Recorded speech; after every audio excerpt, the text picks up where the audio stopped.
Voilà, je crois qu'on va pouvoir commencer la vidéo maintenant. Je crois que c'est parti. Alors, pourquoi ces lunettes? Aucune raison, c'est juste que ça fait un peu Tug Life, donc j'aime bien, mais voilà, je vais les remonter. Alors, aujourd'hui c'est une vidéo, vous avez été beaucoup à me demander, selon un sondage IFLOP, euh, non, c'est vrai qu'on m'a demandé avec quel matériel je tournais, et je me suis dit aussi, en faisant quelques recherches, je me suis dit qu'il n'y avait pas beaucoup de vidéos sur YouTube qui parlaient de matériel à utiliser quand on a du petit budget et quand on a du plus gros budget. Je pense que quand on a du gros budget, on n'a pas trop de problèmes. Donc voilà, déjà je vais vous parler de moi, qu'est-ce que j'ai comme matériel. Alors, donc, une vidéo justement pour... Putain, par contre la chaise elle grince de ouf, c'est chiant ça. Alors, moi je filme avec quoi? Déjà j'ai beaucoup moi je trouve dans cette phrase. Alors, avec quoi je filme? Je filme avec un Lumix GH3 de Panasonic. J'ai deux objectifs, j'ai le 14-42 qui est ici, avec une ouverture, donc c'est 3,5-5,6. Et j'ai également un 45-150. Alors le 45-150, bon bah c'est pour zoomer hein, évidemment, il n'y a pas de secret. Bah, il est pas terrible, hein, franchement déjà on me l'avait pas conseillé, mais c'était le premier objectif avec lequel j'ai acheté mon appareil photo. Sachant que l'appareil, je l'ai eu pour 400 euros, j'ai eu l'objectif pour 100 euros, donc en gros pour 500 euros, c'est pas un énorme budget. J'avais vendu mon 600D. Alors le 600D pour... Merde, enfin, je vais essayer de pas casser mon... Alors, le 600D en soi, c'est pas un problème, hein, c'est pas que c'est un mauvais matériel du tout, surtout que si vous l'achetez avec le 50 mm avec une ouverture de 1,8, c'est un objectif qui est super, qui coûte très peu cher, c'est-à-dire 100 euros à peu près. Euh, le 600D, il est pas mal, sauf que le problème, c'est que moi je l'ai vendu parce qu'il n'y avait pas d'autofocus. Et quand on est tout seul, faire la mise au point tout seul avec... faire la mise au point tout seul, tout simplement, avec un 50 mm, sachant que 50 mm, vous êtes obligé de le mettre plutôt loin si vous voulez qu'on vous voit au moins voilà, en plan moyen comme ça. Donc, si vous n'avez pas de télécommande, vous êtes un peu dans la merde. J'avais pas envie d'acheter une télécommande, je voulais juste un appareil photo qui me fasse l'autofocus. Donc, j'ai vendu mon 600D avec le 18-55 et 50 mm. 50 mm, j'aurais peut-être dû le garder par contre, mais comme sur la boîte il y avait marqué 50 mm, j'ai voulu tout vendre et le vendre au plus cher.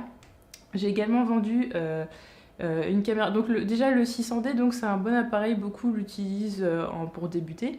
Le 600D, vous pouvez le trouver, je pense, à peu près à 300-350 euros, même sur le Bon Coin, à 300 euros, un peu moins, vous pouvez le trouver. Neuf, ouais, je pense que c'est à peu près 350 euros maintenant, le 700D. À ne pas confondre du tout avec le 70D, j'ai vu pas mal d'erreurs là-dessus, c'est pas pareil. J'ai vendu ma caméra, c'était une HF M46 de Canon qui est de très bonne qualité, je l'ai eu pour 220 euros sur le Bon Coin. Bon, j'ai dû revendre 150, donc en gros, j'ai revendu les deux pour me racheter un réflexe. Un réflexe de meilleure qualité. Voilà. Ah, par contre, la Canon était vraiment super, elle était vraiment top. Je regrette même de l'avoir vendue parce qu'en deuxième caméra, ça aurait été top, même pour faire des vlogs et tout. Elle était de très bonne qualité, même vous avez vu sur l'unboxing BB8 que je vous mettrai en lien dans la description. C'était avec une lumière qui était pas avec très peu de lumière et il n'y avait pas trop de problèmes de grain et tout. Enfin, s'il y en avait, mais je veux dire par rapport à d'autres caméras du même prix ou autre. Sachant qu'avant c'était 475 euros, ça a baissé. C'était quand même pas mal. Donc si vous avez l'occasion d'en trouver, c'est pas mal. Donc les Canon et les Grilla, vous avez les JVC, je crois que c'est Everio, qui peuvent être pas trop mal. Après vous avez toutes celles avec PJ, c'est toutes celles avec projecteur en fait. Donc c'est cher pour rien, hein. Prenez pas juste avec un projecteur, c'est juste un gadget. Donc les JVC, les Canon en caméra souvent. Là par exemple la Canon que j'utilise pour mes unboxings en deuxième caméra, c'était un cadeau. Enfin c'est toujours un cadeau, je elle est pas morte la caméra. Alors là, il faut que je remette le couvercle, et justement ça me permet de mettre soit la lumière, soit un micro, donc c'est plutôt cool. C'est une HG10, c'est une caméra qui est plutôt vieille, hein, je sais plus de quelle année, mais je crois que c'est à peu près... je crois que c'est autour de 2010, un truc comme ça, donc c'est plutôt vieux. Mais ce qui est super, c'est que cette caméra, elle a un disque dur. Je crois que c'est, je sais plus, il me semble que c'est à peu près 30 Go, donc 30 ou 50 Go, c'est super grand. Enfin, c'est vraiment, il y a beaucoup, beaucoup de capacité de stockage. Et sachant que c'est pas de la Full HD, etc. Du coup, ça prend peu de place et du coup, vous pouvez faire des heures et des heures, moyennant que la batterie tienne. Par contre, la carte SD, vous ne pourrez pas en mettre parce que c'est une mini SD. Alors, mini SD, je savais même pas que ça existait. J'ai essayé de trouver sur internet, on ne trouve ça que sur Amazon. Voilà, et encore, faut s'embêter à chercher. Voilà, donc si vous avez possibilité pour commencer avec peu de budget, soit vous avez un téléphone, et dans ces cas, ce que je vous conseille, ça va être les Galaxy S, les derniers, donc 6-7, 5-6-7, à la limite 5 je tolère, 5, 6, 7 ça passe. Les iPhones à partir du 4 ça passe très bien. Sinon les LG à partir du voilà, G2, G3 voilà, c'est pas mal. Après je pourrais pas vous citer toutes les marques parce que je connais pas toutes les marques de téléphone, mais vous voyez au moins au niveau des gammes où vous allez avoir quand même quelque chose de correct, sachant que l'iPhone c'est le must quoi. C'est vraiment j'avais commencé à filmer avec un iPhone et franchement c'était top. J'ai eu aucun problème d'enregistrement. Par contre avec les Galaxy, par contre, j'ai vu sur des forums qu'il y avait des soucis d'enregistrement, que ça pouvait couper, etc. ou que les fichiers étaient corrompus, donc faites attention avec les téléphones. Je vous conseille plutôt de commencer soit par voilà, prendre un 600D, c'est pas trop cher, voilà, c'est possible, ça se fait avec le 50 mm, ce sera top. Par contre, vous prenez une télécommande, trouvez un moyen de. Ou trouvez quelqu'un pour pouvoir faire la mise au point. Sinon, partez sur une caméra, franchement, les caméras, voilà, bon, sauf si vous voulez évidemment faire de la photo. Mais les caméras, ça reste vraiment pas cher sur le Bon Coin. Vous en trouvez même pas sur le Bon Coin, sur Cdiscount à 200 €, il y a des trucs quand même pas si mal. Et en dernier recours, les compacts. Les compacts, alors vous en avez des très haut de gamme qui font des vidéos énormes et beaucoup utilisent pour des vlogs et tout. Par contre, vous en avez d'entrée de gamme, par exemple, de la marque Sony ou Canon. Je conseille souvent Sony, Canon, même Lumix, enfin Lumix c'est Panasonic. Panasonic, Canon, Sony. Ça va être ce qu'il y a de mieux. Après, c'est sûr, si vous prenez un 99 €, ça va pas marcher. Je pense entre 150 et 200 €, un compact, maintenant ils font de la Full HD, tout ça, donc je pense qu'il y a moyen de faire quelque chose de bien. Après, au niveau du son, par contre, il faudra pas s'attendre à quelque chose de génial. Mais pour un petit budget, voilà, une caméra à 200 € sur Cdiscount, Amazon, etc. Votre téléphone, si vous avez un iPhone, un Galaxy S6, 7, etc. ou un LG. Et sinon, donc, je disais un compact. Voilà, compact, caméra, téléphone. Voilà, ce sont les options que je vous propose. Ou alors un 600D pour commencer de Canon. Voire, je crois que les Nikon, pas trop cher, mais je pourrais pas vous dire exactement ce que ça vaut. Après Canon, ce qui est bien, c'est justement, moi je vais peut-être passer sur un 70D parce que on a plus de choix au niveau des marques génériques, entre guillemets, je vais dire, pour les objectifs, sachant que les objectifs sont plutôt très chers chez Panasonic. Et l'autofocus est meilleur chez Canon que chez Panasonic aussi. Là, je pense que vous voyez déjà, ça fait du flou, c'est pas terrible. Alors, au niveau du son, maintenant, j'ai plusieurs choses à vous proposer. Le premier, donc on est dans un budget un petit peu haut. On est, enfin un petit peu haut, en général beaucoup de personnes le prennent, c'est le micro que vous entendez juste ici, hein. J'espère qu'on entend bien qu'il n'y a pas de problème. Donc c'est le Rode VideoMac Pro, donc, qui est pas mal. Donc là on entend la voix juste en face, donc ce qui fait que si vous pouvez faire des interviews ou autre chose, en général on n'entend pas trop de bruit autour. Mais vous voyez quand même qu'on entend les voitures, donc c'est pas parfait. Faut être assez proche quand même pour qu'on puisse qu'il y ait beaucoup de gains, etc. Et que ça fasse un son un peu rond, sauf si vous mettez à plus 20, mais il faut faire gaffe à la saturation. Si vous êtes loin par contre, alors c'est ça le truc de prendre un objectif. Donc comment choisir un objectif déjà ? Si vous habitez dans un lieu qui est très peu ensoleillé, dans là j'ai de la chance, il y a du soleil, etc. ça va. Par contre, des fois, c'est pas le cas. Si vous êtes dans un lieu qui est très peu ensoleillé, pensez à l'ouverture. Donc l'ouverture, comme on voit ça sur un objectif, plus le chiffre est petit et plus l'ouverture est grande. Donc c'est-à-dire que dans des lieux qui vont être plus sombres, vous allez quand même avoir une qualité d'image qui sera plutôt correcte, sans trop de grains, etc. Deuxième chose à voir, c'est est-ce que vous avez la place pour un objectif, par exemple, si vous avez, par exemple, moi j'avais commencé avec un 45-150, je peux vous dire que si j'avais été encore dans mon studio, ça aurait été très compliqué. Pourquoi ? Parce qu'à partir de 45 mm, c'est pas la même distance par exemple, si je veux faire un plan d'ici, ce sera pas la même distance, donc il faut faire très attention. Et donc ça je l'avais dit. Et de deux, si vous mettez votre appareil trop loin et que votre micro, il n'est pas top, donc là par contre, plus on est près, mieux le son sera rendu. Évidemment, si je mets mon micro loin, en plus que j'ai de l'écho, ça va pas faire un truc très terrible. Donc il vaut mieux avoir un objectif, là j'ai un 14-42, donc je mets à 14 mm. Du coup, je suis assez proche du micro, ce qui fait qu'on entend plutôt bien, voilà. Il n'y a pas de problème. Donc, le VideoMic Pro, ça c'est un premier truc. On est à 200 € au niveau du budget. C'est pas forcément donné, c'est pas forcément le truc que je prendrais tout de suite. Moi, j'ai pas commencé du tout avec ça. Déjà, vous pouvez commencer avec le micro de l'appareil photo. Faire des réglages après sur le logiciel de montage, ça on en parlera juste après. Ça se fait complètement. Et sinon, moi j'ai commencé avec ceci. Donc ça c'est un dictaphone, donc un dictaphone Sony que j'ai acheté à l'époque à 80 €, que maintenant vous pouvez trouver. Alors il a 47 €, Mais il n'est pas avec le micro-cravate. Je pense que vous pouvez le trouver à peu près pour 60 € avec le micro-cravate. Donc c'est un dictaphone, donc vous avez l'entrée micro. Vous avez possibilité également de mettre un casque pour écouter évidemment ce que vous dites, donc ça c'est super. Vous pouvez même mettre des MP3, vous pouvez mettre ce que vous voulez comme fichier audio, ça le lira sans problème. Et donc il est livré avec un micro-cravate qui a une qualité qui est juste super. Je pense que vous l'avez entendu sur les vidéos où je l'ai utilisé. À part la vidéo Game of Thrones, hein, ça marchait pas. Je vous dis juste, je me suis trompée en fait. Et pareil, le fichier, il y a un problème et on sait pas le son du micro-cravate qu'on entend, c'est le son de l'appareil photo. Donc en plus, pile rechargeable et tout, vous rechargez sur votre ordinateur, ça dure très longtemps. En plus, vous pouvez mettre de la micro SD. Au niveau du câble, on est sur du mini USB. Donc on est sur du standard, même si mini USB c'est plutôt maintenant c'est micro USB, mais bon ça se trouve encore des câbles comme ça. En plus de la possibilité soit d'utiliser le micro-cravate, soit d'utiliser directement le dictaphone comme ça, soit même de brancher encore un autre micro si par exemple vous faites des interviews. Vous pouvez brancher un micro, faire tac tac tac, bonjour, nanana, voilà, et ça enregistre. Bon, par contre, le seul inconvénient de ce genre de choses, c'est que de 1, si vous êtes deux, ça va être compliqué. Et de 1, si vous êtes deux. Si vous êtes deux, bah ça va être compliqué, soit vous faites une interview, ça voilà. Et de 2, je sais plus ce que je voulais dire. Ah voilà, et de 2, si vous faites du montage, enfin si de toute façon vous allez faire du montage à moins que vous fassiez du podcast audio, il va falloir qu'elle ait la voix sur la vidéo, sachant que maintenant il y a des logiciels, je crois que la dernière version de Premiere Pro par exemple le fait, il y a certains logiciels qui calent la voix directement sur la vidéo, moyennant de laisser le micro de l'appareil photo, par exemple, allumé pour qu'il n'y ait pas de problème, pour pouvoir caler ça facilement. Donc ça, franchement, c'est une super idée. Si vous voulez pas mettre trop cher, voilà, vous le trouvez entre 50 et 60 € sur Internet. Voilà, je pense surtout, peut-être sur Cdiscount, vous pouvez le trouver payé en 4 fois. Enfin, franchement, c'est pas trop de budget. Ça se fait, c'est un super son. Franchement, ça vaut le coup. Et c'est pas grave si on voit un petit micro-cravate. Ça fait pro pire, c'est pas très grave. Alors ensuite, si vous voulez faire des voix off, je ne peux que vous conseiller mon très cher... hop, là on va faire un petit zoom. Là, il est un petit peu haut comme ça. On va baisser.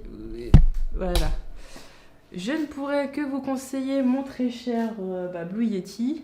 Blue Yeti qui est toujours au même prix. Hein. C'est un des produits qui décode pas du tout, faut dire. Autour de 100 € en général. Donc qui est pas mal pour faire par exemple une émission à plusieurs, parce que ça peut prendre le son entier de tous les côtés, ça peut prendre le son d'en face et derrière et le son d'en face, voilà. Je vais y arriver. Donc voilà, c'est très très bonne qualité, franchement c'est top. Et donc le filtre anti-pop, vous en avez pour 15 €, voilà. Donc là c'est si vous voulez investir, par exemple vous faites du gaming, vous faites de la voix off, vous faites des lives, etc. Voilà, bref, vous avez un bon matériel pour 100 €. Enfin, franchement, un matériel très professionnel pour à peine 100 €. Voilà. Donc, dernier matériel audio que je vais vous présenter, c'est un casque. Donc là, ça peut être pour le gaming, ça peut être aussi pour faire des voix off. Alors, certes, esthétiquement parlant, il n'est pas super, on dirait, voilà, il n'est pas. Bon, voilà. Salut! Voilà, bon bof, il est bof, mais c'est pas grave. Donc ouais, esthétiquement parlant, il est pas super, mais au niveau qualité de son, il est génial. Donc lui, c'est le SGH 8200. Ça vous coûte entre 50 et 60 €, et encore je dis ça, c'est peut-être même avec les frais de port. Il se trouve encore, je crois, sur Amazon, je sais plus, même sur le site de Philips, je crois. Je crois que j'avais acheté sur le site de Philips. Oui, donc c'est un Philips, en USB, mais avec possibilité également d'utiliser les prises jack, donc entrée micro et sortie audio, avec un petit truc, voilà, SRS, je pense que c'est surround, je ne sais pas quoi, effect, nanana. Voilà, vous avez possibilité en plus de couper là le micro, vous avez le volume sur le côté. Et certes, en effet, il n'est pas très beau à porter, mais par contre, voilà, pour 50-60 €, et c'est une super qualité. Honnêtement, j'ai été beaucoup sur YouTube pour écouter différents casques, enfin voilà, surtout au niveau du micro, au niveau de l'audio, bon, c'est un casque, ça va, franchement, il est de bonne qualité, ça passe. C'est pas extraordinaire. Mais par contre, au niveau du micro, il est extrêmement bon. Alors en plus, ce qui est bien, c'est qu'il est rétractable. J'ai l'impression de faire du placement de produit, mais du tout. Mais c'est vrai que j'adore ce que j'ai acheté 2 fois. Le premier m'avait lâché au bout de 3-4 ans. Donc ça, j'en ai racheté un. Et j'ai toujours l'autre, c'est-à-dire que je peux toujours écouter. C'est juste que quand je parle, il fait un peu de grésillement. Du coup, j'en ai racheté un. Tellement j'étais contente. C'est pas cher. Franchement, là, vous avez, si vous voulez faire de la voix ou quoi, et pas débourser trop cher, franchement, c'est nickel. Franchement, c'est vraiment un super micro. Autre chose aussi, par exemple, si vous voulez faire des lives sur PS4, moi j'utilise mon Yeti pour quand je joue sur PC, je fais mes vidéos sur PC. Quand j'ai besoin de faire des lives sur PS4, vidéos sur PS4 ou juste discuter avec mes potes, et bah je l'utilise et j'ai juste à brancher l'USB sur ma PS4. Et voilà, et c'est nickel. En plus, j'embête personne et c'est nickel. Alors maintenant, on va passer au montage. Alors qu'est-ce que j'utilise, qu'est-ce que je préconise comme logiciel de montage? Alors tout dépend évidemment de l'utilisation que vous allez faire de ce que vous filmez. Est-ce que vous allez faire de la capture de jeu? Est-ce que vous faites une vidéo gaming? Est-ce que vous faites du podcast? Est-ce que vous faites des vlogs, etc. Je préconise plutôt Premiere Pro pour tout ce qui va être vidéo type vlog ou autre, tout ce que vous avez filmé avec votre caméra. Parce que tout simplement, Premiere Pro, vous aurez un meilleur rendu, tout simplement, un rendu voilà, qui sera vraiment qualitatif comparé à Sony Vegas Pro, où vous allez plutôt avoir souvent des effets de ghost ou alors une qualité qui sera pas terrible. Enfin, ça va vraiment baisser en qualité. Que par contre, c'est vrai que Premiere Pro, voilà, ça toujours le rendu est top, même si vous savez pas trop paramétrer, vous allez toujours avoir quelque chose de qualitatif et qui va pas forcément d'ailleurs prendre tant de temps que ça, hein, c'est à peu près pareil, mais pour un rendu qui sera meilleur, donc c'est vachement important à ce niveau-là.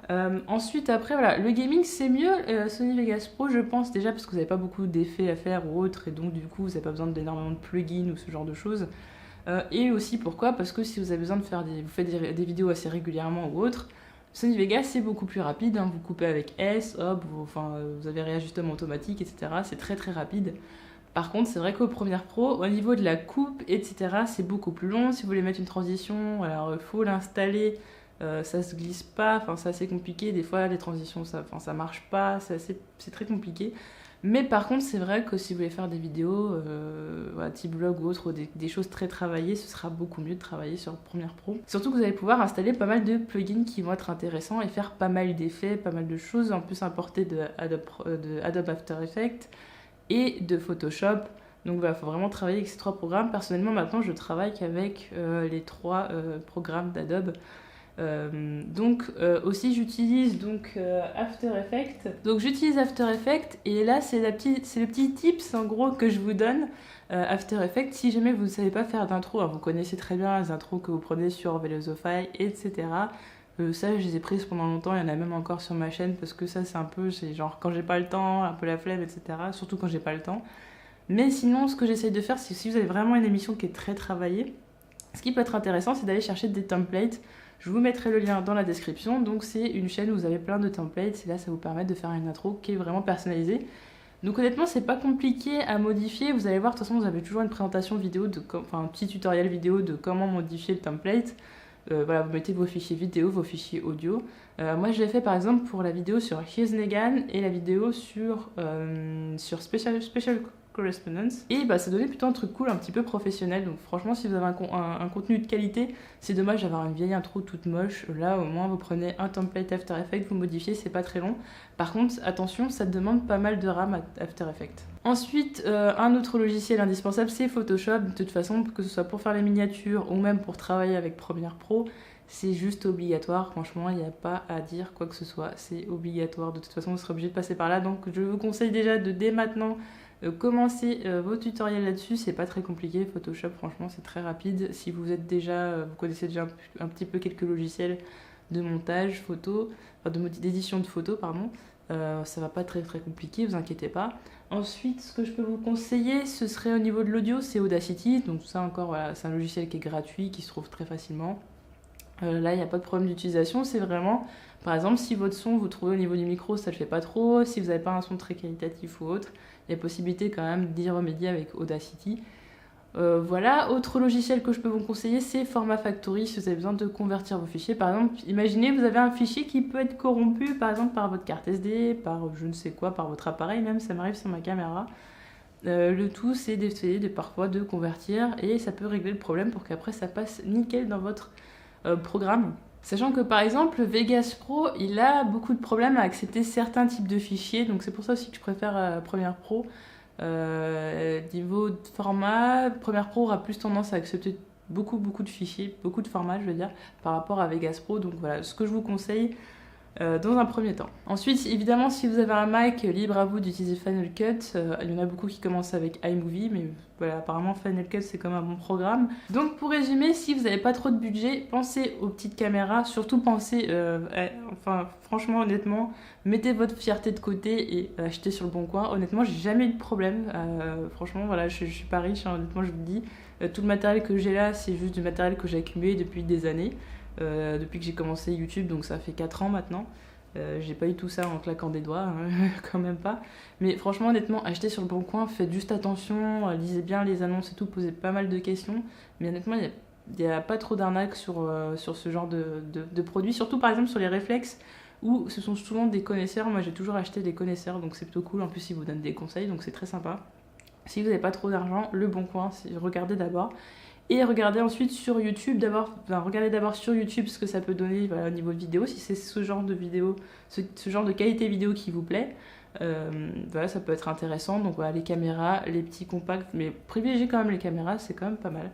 Sinon voilà, on commence par un 600D, mais si vous voulez pas trop vous casser les pieds, avoir un autofocus, prenez avec au moins un retour, parce que le problème du compact, c'est que vous allez, les entrées de gamme, vous n'allez pas avoir de retour vidéo. Le retour vidéo, c'est quand même super important.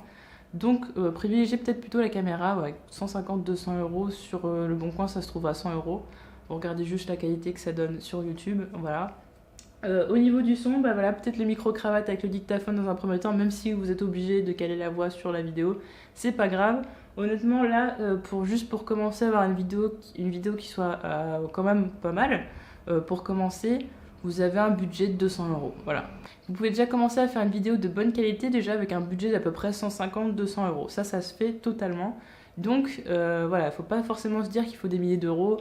Pensez pas tout de suite, oui, je vais m'acheter 70D, etc. Même moi, là, je suis en train de me dire, est-ce que je vais pouvoir, en vendant celui-là, acheter 70D, etc. Mais je me dis, bon, je pèse le pour et le contre. Pensez pas que vous allez vous acheter un réflexe à 1000 balles, surtout si vous ne savez pas l'utiliser derrière. Ça servira absolument à rien. Si surtout c'est que pour faire de la vidéo, ce sera vraiment dommage. Donc voilà, c'est possible de faire des vidéos de bonne qualité avec un petit budget. Voilà, c'était les petits conseils que je pouvais vous donner niveau son et vidéo. Après les logiciels, bon bah on sait tous comment ça marche, hein, je vais pas vous expliquer le délire, on sait qu'on les a quand même globalement gratuitement. Après c'est chacun au niveau éthique fait comme il veut. Moi personnellement au niveau éthique je m'en fous. Voilà, donc chacun fait comme il veut. Donc voilà, 150-200 euros pour commencer à faire des vidéos qualitatives. Après voilà, si vous voulez entrer en moyenne gamme, vous commencez avec vous prenez un 600D avec...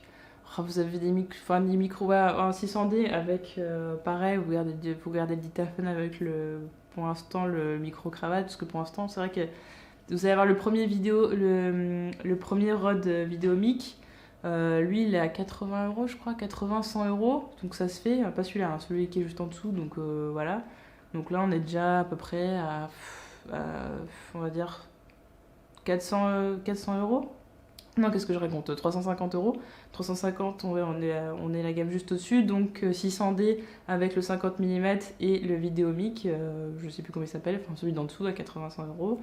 Après, si vous voulez augmenter encore de gamme, bah, par exemple, voilà, on a le GH3, on peut avoir le 70D, il y a le GH4, mais là on est encore au-dessus. Dans ces cas-là, on n'a qu'à dire le 5D, etc. On n'est pas dans les mêmes prix. Voilà, par exemple, le GH3, voilà, 400-500 euros. Sur le bon coin, on le trouve plutôt à 500 euros. Le 70D qu'on trouve plutôt à 600-700 euros.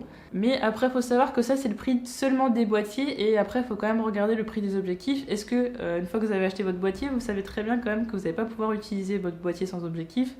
Donc, préparez dans votre budget le fait d'acheter derrière un objectif. Et également d'acheter un trépied. Donc au niveau du trépied, moi je vais vous montrer ce que j'ai. Donc là au niveau du trépied, j'ai ça. Donc c'est un trépied normal, hein, avec là vous avez un petit... hop là, je sais pas si on voit le focus. Je sais pas si ça va faire le focus ou pas. Non, il va pas faire focus parce qu'on voit ma tête. Ça c'est chiant. Allez là, allez. Il va le faire, je vous le dis, il va le faire. Voilà, il fait le focus. Donc là vous voyez en haut, là il y a le niveau.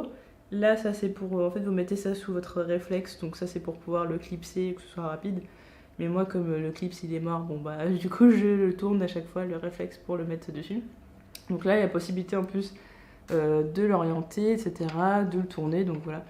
Ça, un trépied comme ça coûte, j'ai payé ça 27 euros. Donc ça reste vraiment pas cher du tout, hein. Franchement, ça s'achète... Après, pour les diapasons, par contre, là, j'ai acheté un monopode qui va arriver dans pas longtemps, donc là, qui me permet de pouvoir bouger comme ça mon réflexe pour faire des plans de haut en bas, sur le côté, etc., de pouvoir l'emmener dehors. Ce sera plus simple. Après, il y en a qui prennent des perches à selfie ou autre. Perches à selfie, par contre, c'est super fin, donc pour un réflexe, c'est pas une bonne idée, plutôt pour un compact. Et à la limite, une caméra, ça peut passer. Mais voilà. voilà ce que je pouvais vous donner comme conseil pour commencer vos vidéos au niveau du montage, du matériel vidéo et du matériel son. Voilà, je suis pas experte, mais voilà, ça fait 4 ans que je suis sur YouTube, j'ai différents matériels, donc je pense que je peux vous donner quelques conseils. Si vous avez besoin, si vous avez des questions à me poser, n'hésitez pas à me les poser dans les commentaires. Et je vous dis à très vite pour des prochaines vidéos. Salut!